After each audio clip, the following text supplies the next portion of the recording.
السلام علیکم ورحمۃ اللہ وبرکاتہ۔ نحمدہ ونصلی علی رسولہ الکریم، اما بعد فاعوذ باللہ من الشیطان الرجیم، بسم اللہ الرحمن الرحیم۔ رب اشرح لی صدری ویسر لی امری واحلل عقدۃ من لسانی یفقہوا قولی۔ رب زدنی علما، اللہم یسر ولا تعسر، اللہم انی نسألک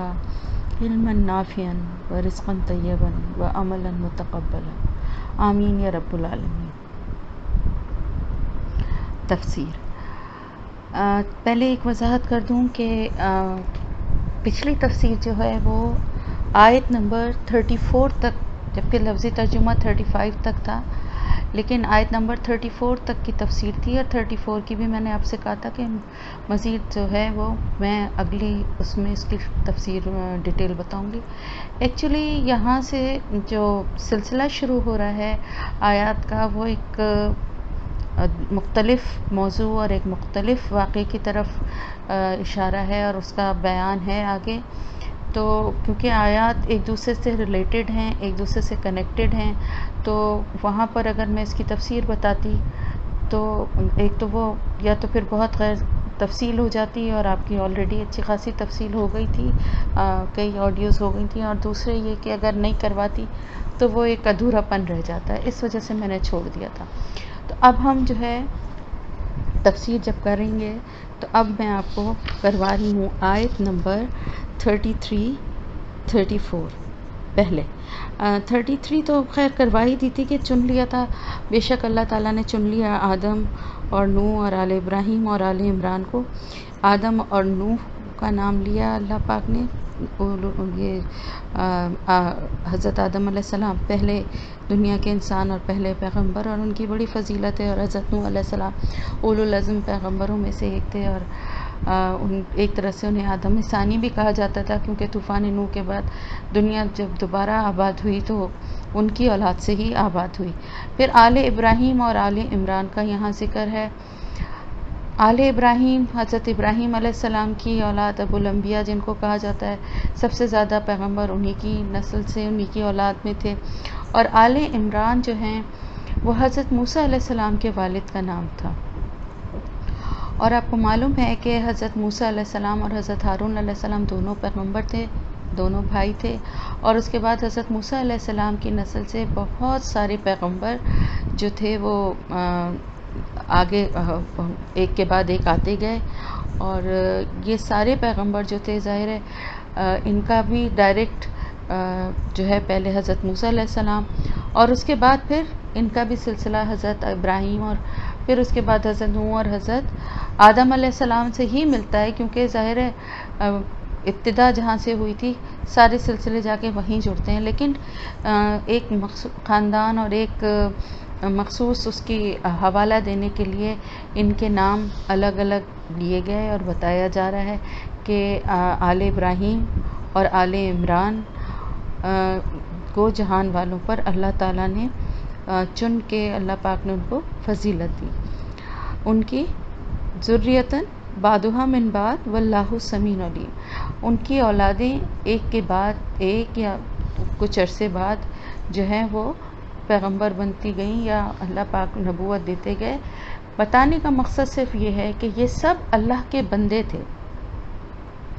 جیسے کہ عیسائیوں کا جو ماننا ہے یا یہودیوں کا جو ایمان ہے کہ وہ حضرت عزیر علیہ السلام کو اور عیسائی حضرت عیسیٰ علیہ السلام کو نعوذ باللہ استغفر اللہ جو گمان رکھتے ہیں، جو بات کہتے ہیں، میں زبان پہ بھی نہیں لانا چاہتی، تو وہ بات کیسے ہو سکتی ہے جبکہ اللہ تعالیٰ یہاں فرما رہا ہے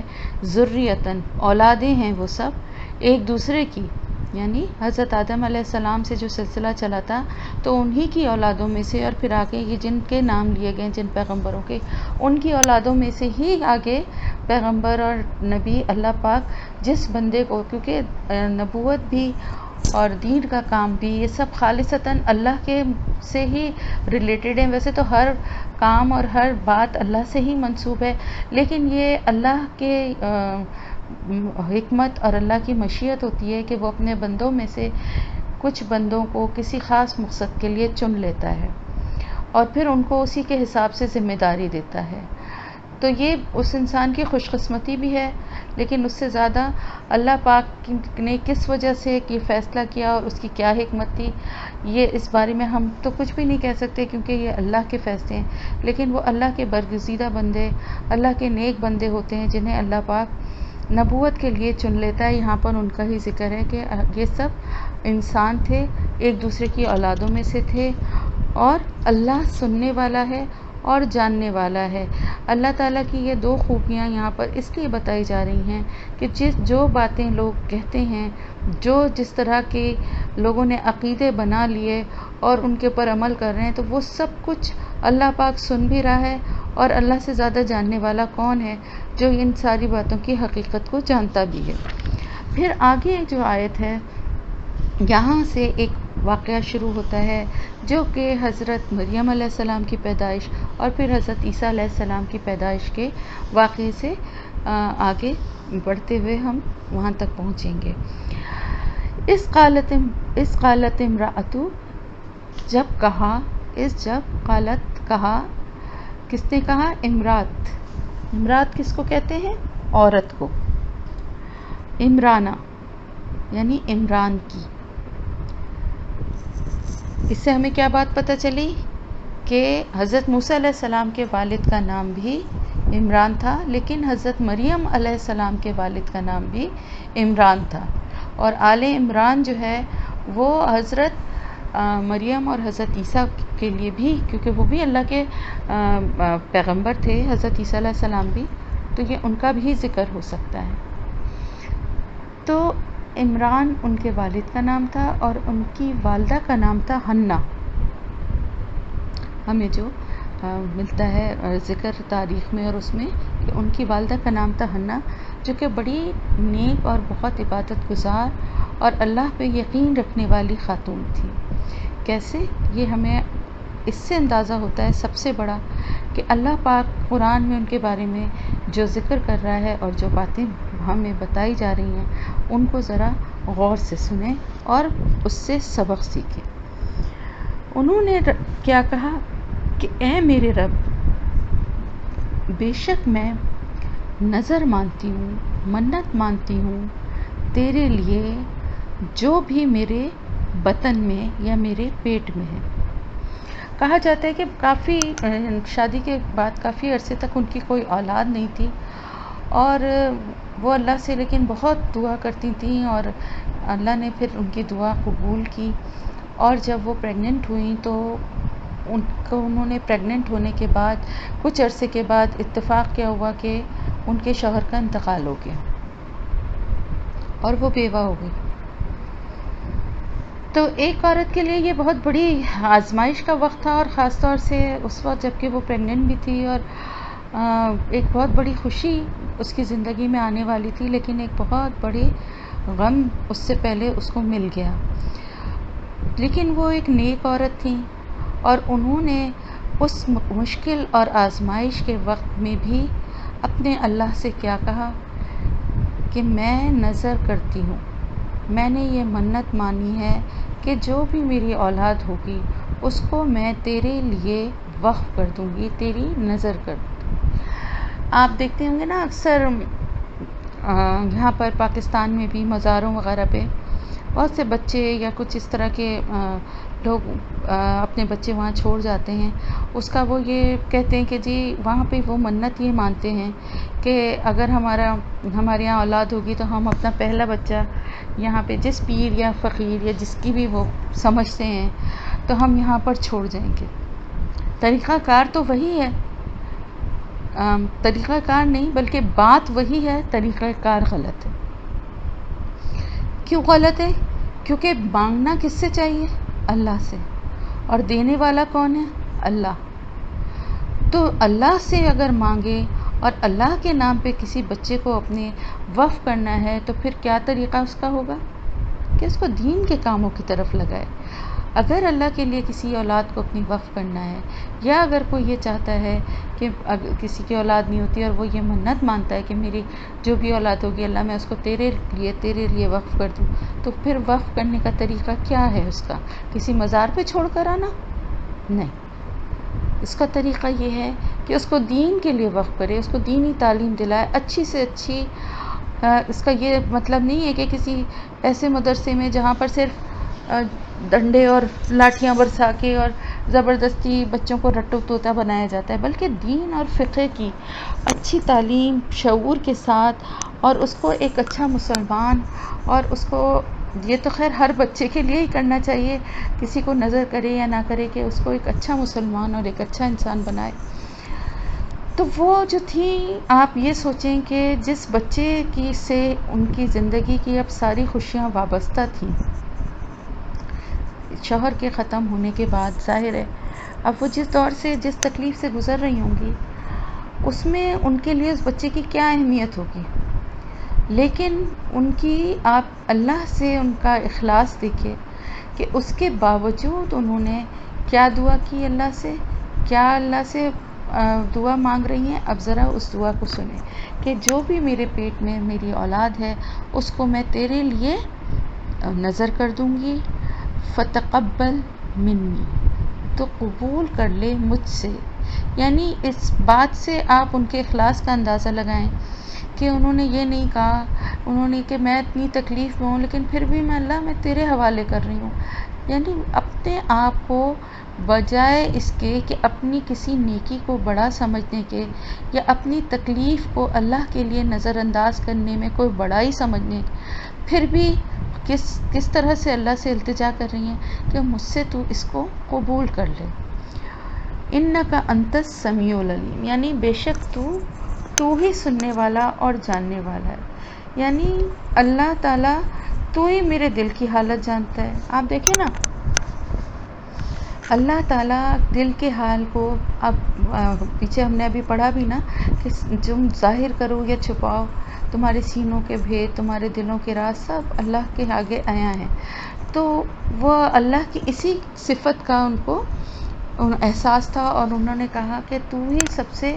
زیادہ سننے والا اور سب سے زیادہ جاننے والا ہے، تو میرے دل کی کیفیت کو جانتا ہے کہ میں جو یہ کہہ رہی ہوں یا میں جو یہ فیصلہ کر رہی ہوں اس میں میری نیت کتنی خالص ہے۔ یہ ایک نیک اور پاکباز عورت کا قصہ ہے، اور اس کے حوالے سے ہمیں بہت ساری باتیں، بہت ساری چیزیں ہماری سمجھ میں آتی ہیں، اور ہم ان کو جاننے کے لیے ہم قرآن کو پڑھ رہے ہیں،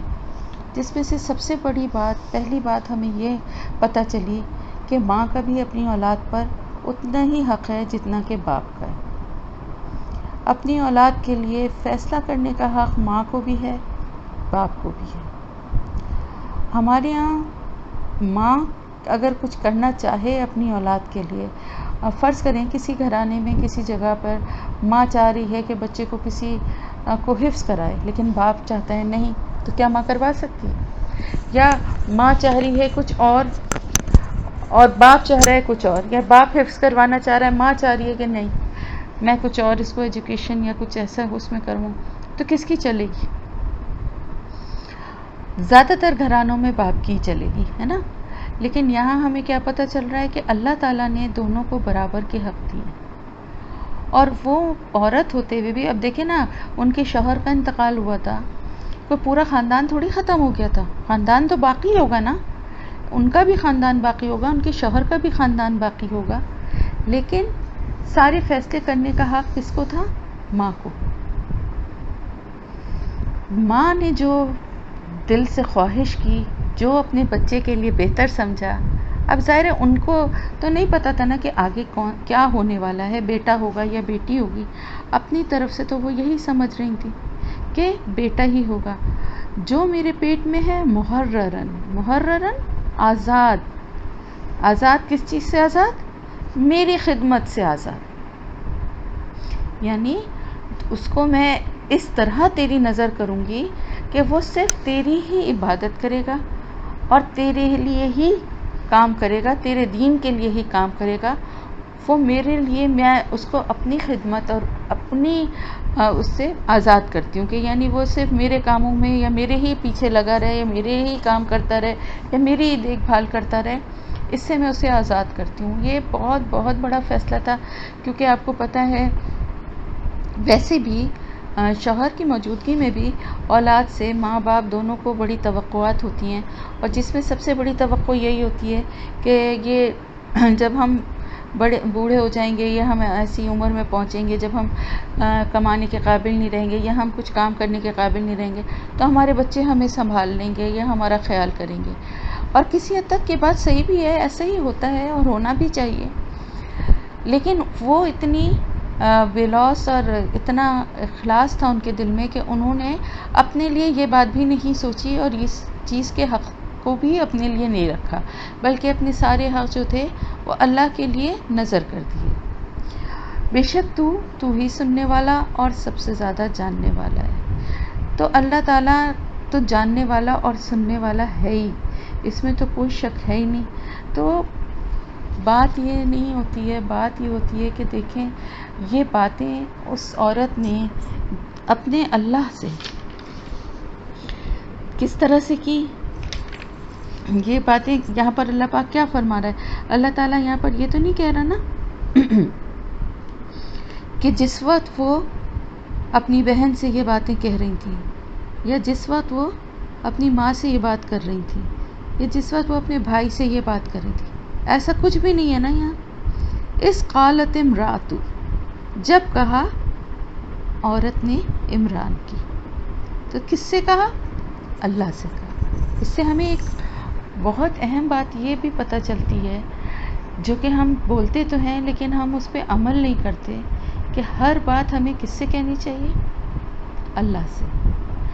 آپ یہ دیکھیں کہ اس عورت نے سرگوشیوں میں کہا یا دل ہی دل میں یہ ارادہ کرتی رہی اور اللہ سے باتیں کرتی رہی کہ تو تجھ دلوں کے بھی بھید جانتا ہے، اور اللہ نے وہ بات اس کی سن لی اور اس بات کو اس طرح سے قبول کیا کہ اس کو رہتی دنیا تک اس قرآن میں محفوظ کر دیا. اب دیکھیں یہ جس عورت کا ذکر ہے، نہ وہ پیغمبر ہے، نہ کوئی صحابیہ ہے، نہ کوئی ولیہ ہے، کوئی ہمیں اس کا کوئی اور کہیں پہ بھی کوئی ذکر یا کوئی اور ایسا حوالہ یا ریفرنس نہیں ملتا. اور قرآن بھی کتنے کئی سو سال بعد حضرت عیسیٰ علیہ السلام کی پیدائش اور ان کے جانے کے کئی سو سال کے بعد قرآن حضرت محمد صلی اللہ علیہ وسلم کی بعثت اور قرآن کا نزول ہوا ہے. اس وقت اللہ تعالیٰ نے اس عورت کا ذکر بھی کیا. کس لیے کیا؟ اتنا خالص ہونا اس کا، اتنی دل سے اس کا اللہ سے لو لگانا اللہ کو پسند آ گیا. اللہ تعالیٰ سے بڑھ کے قدردان کوئی نہیں ہے. ہماری سب سے بڑی خرابی جو ہے نا وہ یہی ہے کہ ہم اپنی ہر پریشانی، ہر تکلیف کو ہر جگہ روتے رہتے ہیں، مستقل روتے ہیں، اور جس سے کہنا چاہیے اس سے ہی نہیں کہتے. حالانکہ سننے والا بھی وہی ہے، جاننے والا بھی وہی ہے، اور تکلیف کو دور کرنے والا بھی وہی ہے. لیکن ہماری یہ عادت اور فطرت بن گئی ہے کہ جب تک ہم لوگوں میں اپنے رونے نہ روئیں، جب تک ہم لوگوں کو اپنے دل کے سارے جلے داغ نہ دکھا لیں، ہمارے دل کو سکون نہیں آتا. اور لوگ جب تک ہمارے حال پہ ترس نہ کھائیں، ہائے بیچاری کہہ کے ہمیں مخاطب نہ کریں، ہمارے دل کو تسلی نہیں ہوتی. ایسا نہیں ہونا چاہیے. آپ کے دل کی جو بھی تکلیف ہے، آپ کے دل کی جو بھی کیفیت ہے نا، وہ آپ کے اور اللہ کے درمیان رہنی چاہیے. ٹھیک ہے، اللہ نے آپ کو اگر رشتے دیے ہیں، دوست دیے ہیں، ٹھیک ہے، آپ کے غم میں شامل ہیں، کوئی تکلیف ہے، کوئی پریشانی ہے، جس طرح خوشیاں شیئر کرتے ہیں اس طرح ان محبتوں کو بھی شیئر کر سکتے ہیں. لیکن ایک چیز ہوتی ہے کسی وقت ذکر کرنا، اور ایک چیز ہوتی ہے کہ ہر وقت کا ذکر اور رونا تو صرف اللہ کے سامنے روئیں اپنی ہر تکلیف اور ہر پریشانی کا. اب آپ یہ دیکھیں کہ یہ ایسی عورت کہ جو بیوہ ہو گئی اور جو پریگننٹ ہے اور جس کا بچہ ہونے والا ہے، اور اس کو کس طرح کی وہ بات اللہ سے کر رہی ہے اور خاموشی سے کر رہی ہے، صرف اللہ گواہ ہے اس بات کا. لیکن اللہ نے کس طرح اس کو قبولیت بخشی کہ اس کو ہم سب کو بتانے کے لیے ایک مثال بنا دیا. پھر آگے فلما وضعتها قالت ربی انی وضعتها انثی. اب پھر لیکن کیا ہوا؟ پھر جب وہ بچہ ہوا تو وہ تو بیٹی ہوئی. اب وہ تھوڑا سا ہے وہ ہو گئی، کیونکہ ظاہر ہے وہ یہ سوچ رہی تھی. کئی باتیں ہوتی ہیں، ایک تو لڑکے کو کسی جگہ، ظاہر ہے وہ کسی مسجد یا کسی جگہ اس کو